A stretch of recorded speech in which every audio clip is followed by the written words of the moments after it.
Sources: The Hindu. Topic: Important international institutions, agencies and fora, their structure, mandate. United Nations Military Observer Group in India and Pakistan UNMOGIP.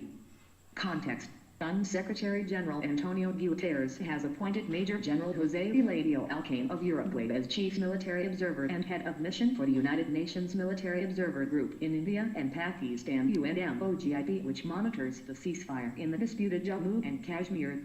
About UNMOGIP.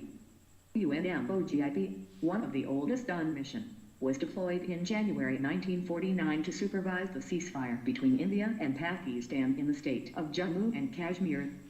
The tasks of UNMOGIP have been to observe, to the extent possible, developments pertaining to the strict observance of the ceasefire of December 17, 1971, and to report thereon to the Secretary General. The group, based in Rawalpindi, is composed of 43 military observers and 23 international civilian personnel. India's position. Since the Simla Agreement of 1972, India has adopted a non-recognition policy towards third parties in their bilateral exchanges with Pakistan over the question regarding the state of Jammu and Kashmir. The military authorities of Pakistan have continued to lodge alleged ceasefire violations complaints with UNMOGIP.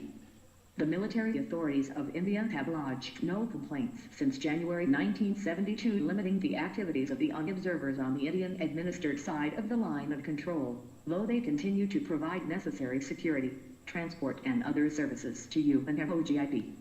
What's important? For prelims and mains, UNMOGIP, composition, mandate and India's stand. Sources: The Hindu.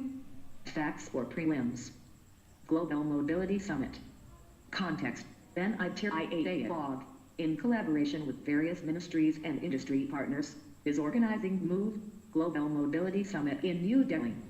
Significance: it will be the first Global Mobility Summit of its kind, with over 1,200 expected participants from across the world, including government leadership, industry leaders, research organizations, academia, think tanks and civil society organizations. The objectives of the summit: to help drive government's goals for vehicle electrification, renewable energy integration and job growth, and also speed up India's transition to a clean energy economy. WAPCO Limited. Context: WAPCO celebrated its 50th Foundation Day on July 3, 2018. Key facts: WAPCO Limited is an Emiratna public sector enterprise under the aegis of Union Ministry of Water Resources, River Development and Ganga Rejuvenation. It was incorporated in 1969 under the Companies Act 1956. The company provides consultancy services in the fields of water resources, power and infrastructure. See Bible. What is it?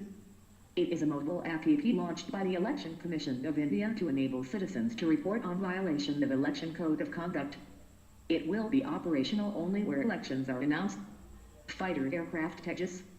Context: India's homegrown fighter aircraft Tejas commences operations. Key facts: Tejas is a single-seat, single-jet engine, multi-role light fighter.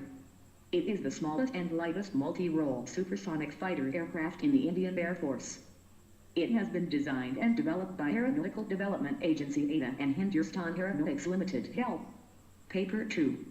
Topic: Separation of powers between various organs, dispute redressal mechanisms and institutions. Delhi vs. Center. SC Observations.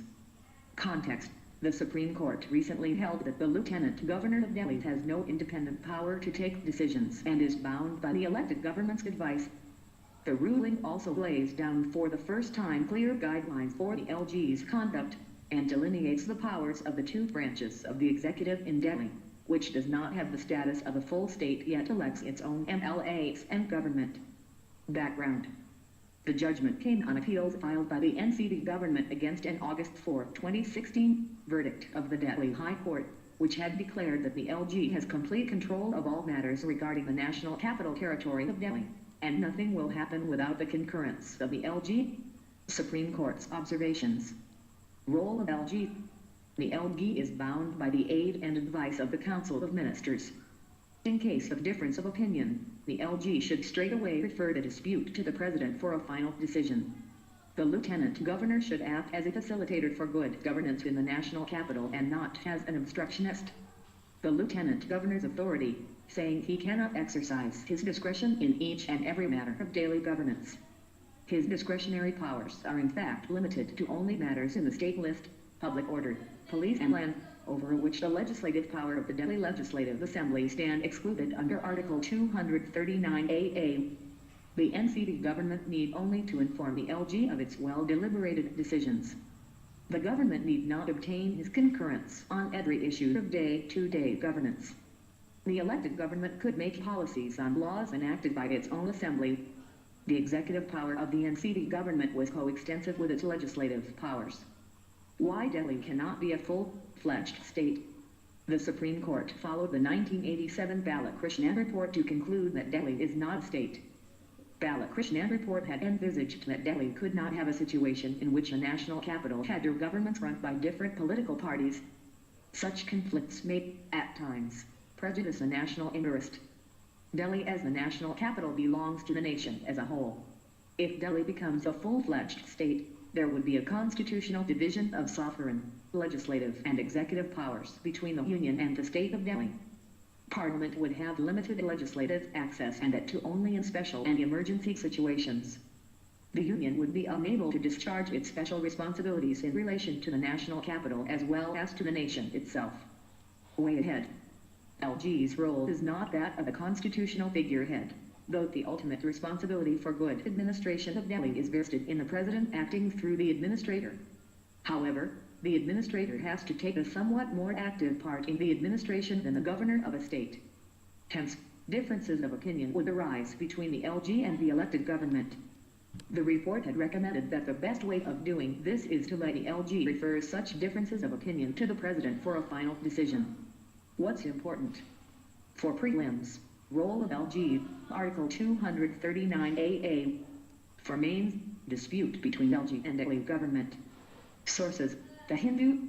Topic, statutory, regulatory and various quasi-judicial bodies. Higher Education Financing Agency HEFA. Context, the Cabinet has approved the proposal for expanding the scope of Higher Education Financing Agency HEFA by enhancing its capital base to Rs. 10,000 crore and tasking it to mobilize Rs. 100,000 crore for revitalizing infrastructure and systems in education rise by 2022. Significance. This would enable addressing the needs of all educational institutions with differing financial capacity in an inclusive manner. This would enable HEFA to leverage additional resources from the market to supplement equity, to be deployed to fund the requirements of institutions. What is RISE scheme all about? Under RISE, all centrally funded institutes CFIs including central universities, IITs, IIMs, NETs and IISers, can borrow from Rs 100,000 crore corpus over the next 4 years to expand and build new infrastructure.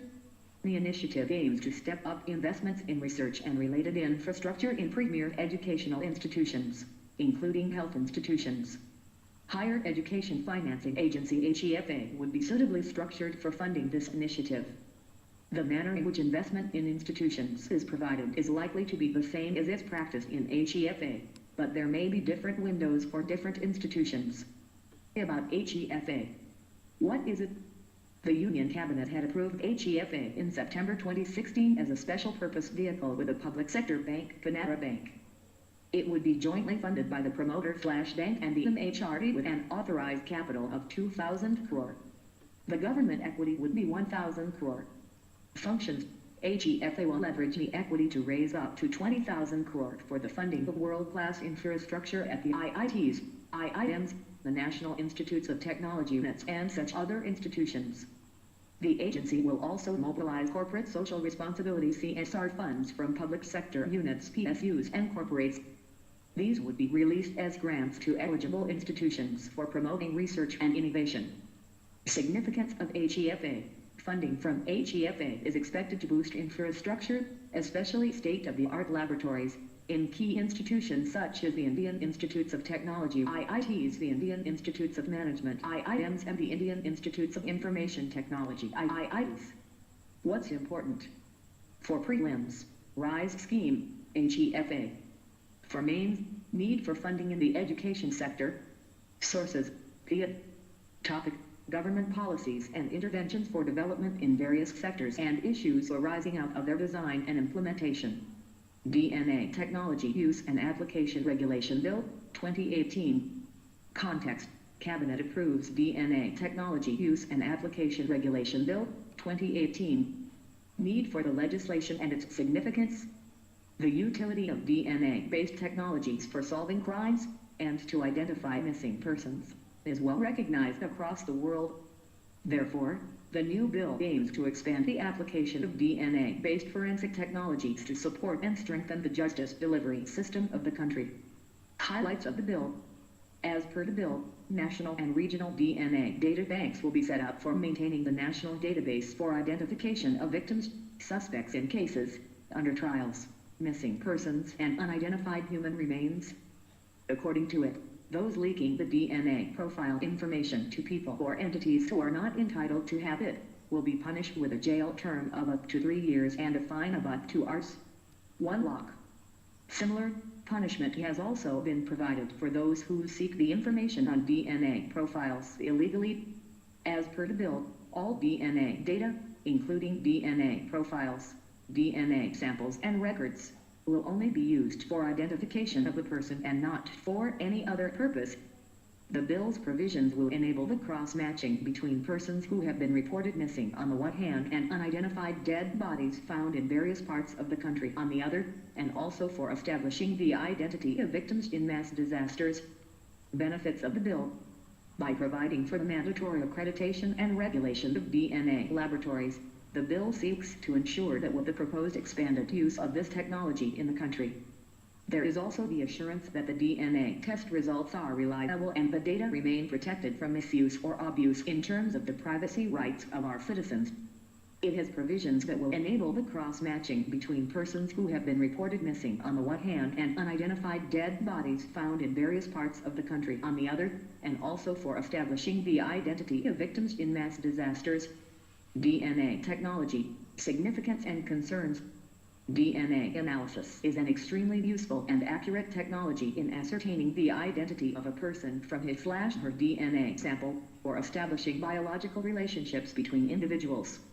A hair sample, or even blood stains from clothes, from a scene of crime, for example, can be matched with that of the suspect, and it can, in most cases, be conclusively established whether the DNA in the sample belongs to the suspected individual. As a result, DNA technology is being increasingly relied upon in investigations of crime, identification of unidentified bodies, or in determining parentage. But information from DNA samples can reveal not just how a person looks, or what their eye color or skin color is, but also more intrusive information like their allergies, or susceptibility to diseases. As a result, there is a greater risk of information from DNA analysis getting misused. Way ahead. It is expected that the expanded use of DNA technology would result not only in speedier justice delivery but also in increased conviction rates, which at present is only around 30%. NCRB statistics for 2016.